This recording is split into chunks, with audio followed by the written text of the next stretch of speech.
And then, you know, something else that's I think an interesting topic is the Electoral College Mm. versus the popular vote. You had Elizabeth Warren calling for the popular vote to replace the Electoral College. Kamala Harris said she's open for the discussion. Beto O'Rourke suggested a constitutional amendment.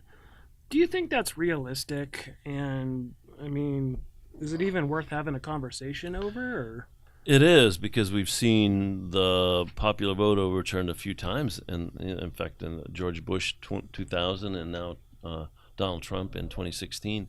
Popular vote was for Al Gore in 2000 and for Hillary Clinton in 2016.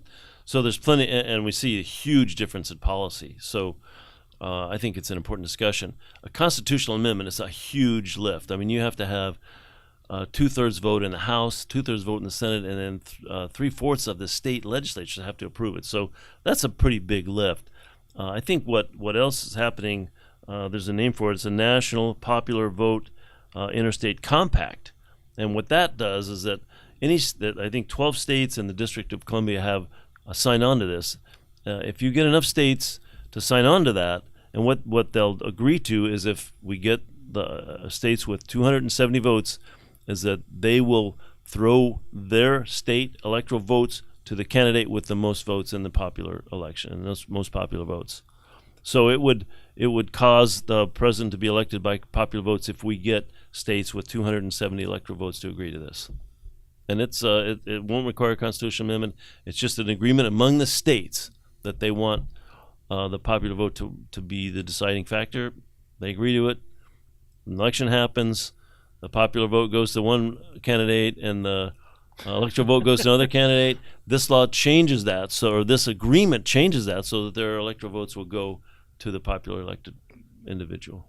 but I could see kind of one election, you have these states agreeing to it. You got a whole nother electoral in there. They change it back. I mean, could that happen?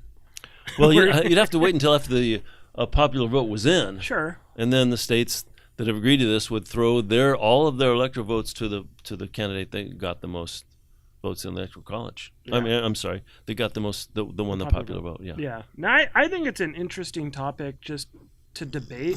I don't know if anything will come of it. Well, there's already 12 states that have Well- agreed to this, so we just need another few states, and then we're I think at 181 electoral votes out of 270 have already agreed to this. So it's a realistic opportunity. but obviously more conversation would need to be had and protections in place because it's kind of like I just said. You don't want to have one election it's this way, the next it's that, and you keep flipping back and forth. And it's just kind of a weird way to elect a president every. The Electoral College is plenty weird already. Oh yeah. I think we need a popular vote. Yes. How do we get there? How do we get there the most efficiently? And having the states agree among themselves that they're going to throw their electoral votes to the popularly elected person will change that.